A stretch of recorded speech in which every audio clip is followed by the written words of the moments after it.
I'm 70 and finally happy. These 5 habits saved my life. Have you ever looked at your reflection and thought, I don't feel as old as I look? Or maybe, why do I feel more tired than I used to when I haven't even done much today?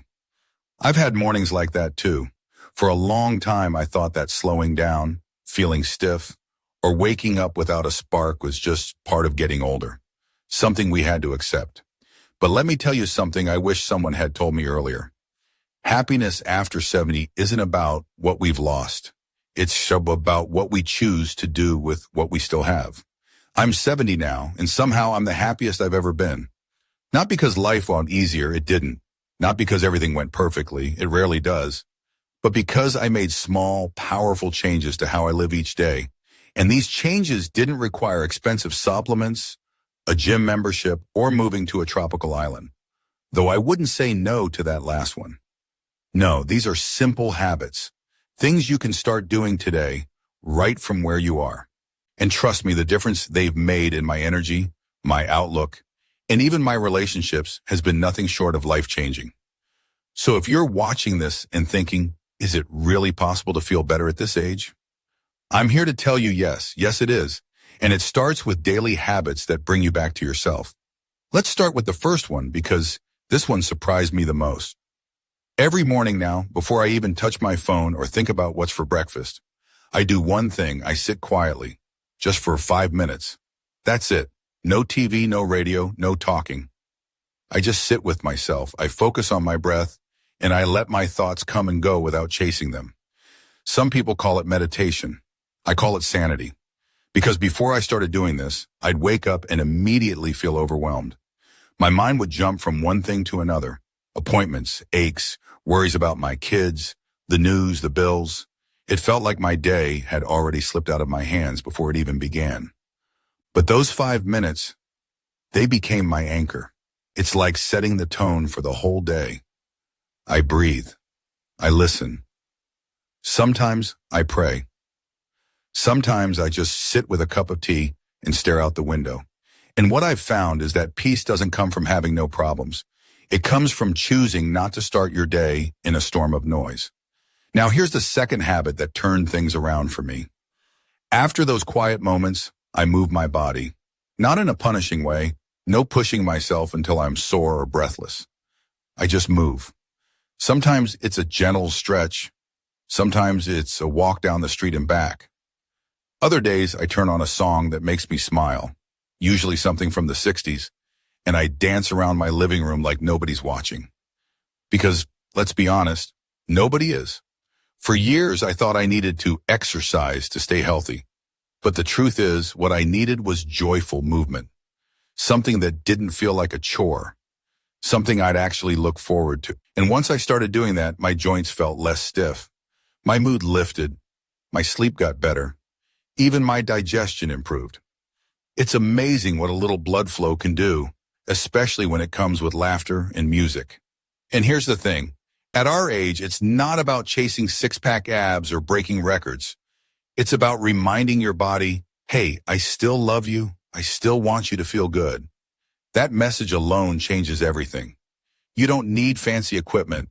You don't need a program. You just need to move a little every day in a way that feels good to you. I remember one morning I danced to an old Elvis track while frying eggs. My grandson walked in, stared for a second, and said, "Grandma, you're kind of cool." That one moment made me feel more alive than anything I'd done that week. Because moving our bodies isn't just about muscles. It's about reconnecting with the part of ourselves that still wants to have fun. And the beauty of it? You don't need anyone's permission. Not your doctor's, not your neighbor's. You can start slow. One stretch, one step, one song. The key is consistency, not intensity. Now that we've talked about how I start my mornings with peace and movement, I want to share something even more powerful. What I feed my mind. Now, I know we often talk about feeding the body, and yes, that matters.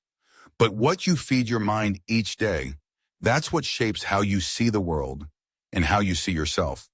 For the longest time, I didn't even realize how much noise I was letting in. I'd flip on the news first thing in the morning, scroll through my phone, and read stories that left me feeling angry, helpless, or sad. And then I'd wonder why I was so anxious by lunchtime.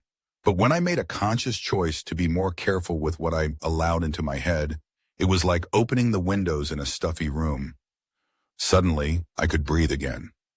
Now, instead of starting the day with bad news or someone else's opinions, I pick something positive. It could be an uplifting book, a podcast that makes me smile, or even just a few pages from a journal where I write down 3 things I'm grateful for. And let me tell you, gratitude isn't just a buzzword, it's a superpower. Some days I write down big things like my health or my family.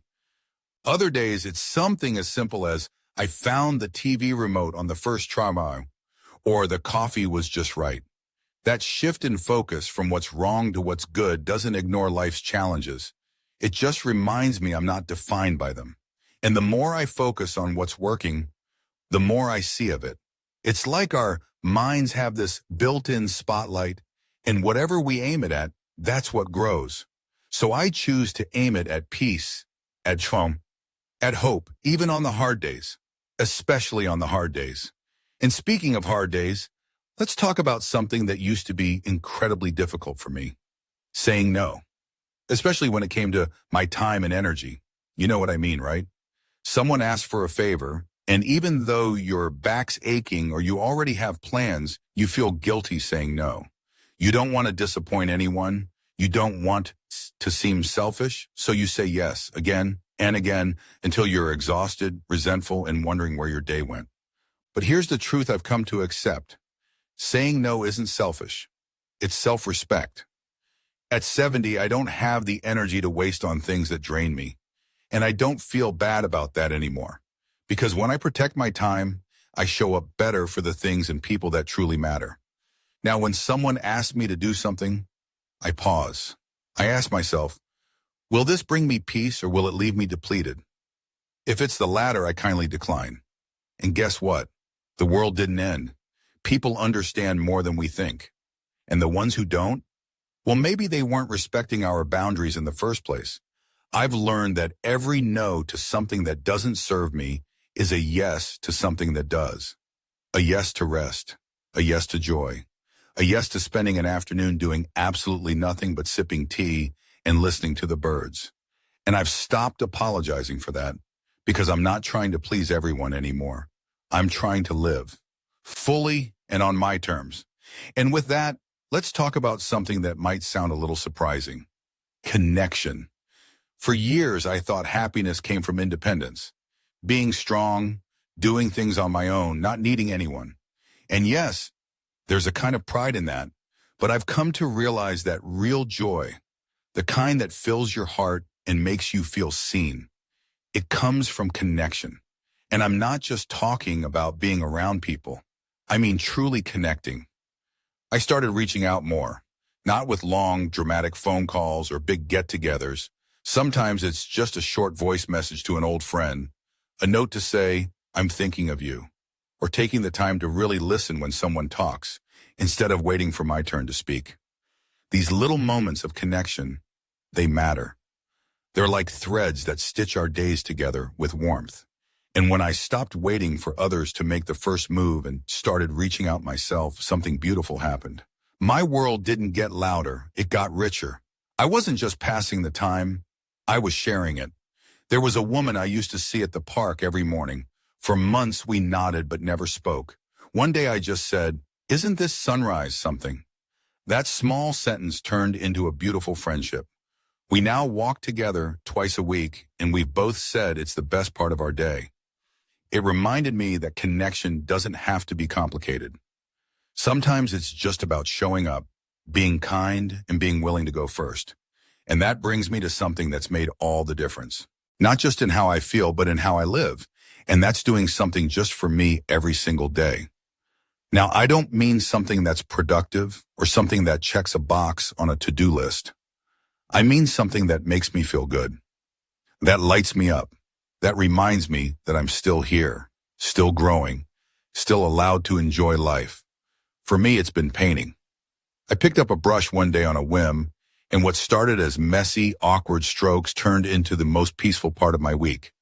I'm not painting masterpieces, not even close. But that's not the point. The point is, for that hour or so I lose track of time. I forget about the aches, the worries, the endless errands. I'm just me, creating, exploring, smiling. For you, it might be gardening or writing or baking cookies just because you want your house to smell like cinnamon. Maybe it's bird watching or journaling or dancing barefoot in your kitchen. It doesn't matter what it is. It just matters that it's yours. And here's why it's so powerful. When we do things purely for joy, we reconnect with the part of ourselves that isn't defined by roles or expectations.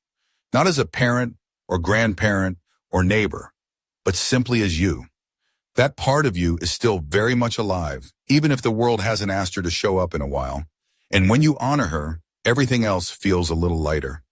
So yes, I'm 70, my hair is grayer, my knees are louder, and I need more naps than I used to.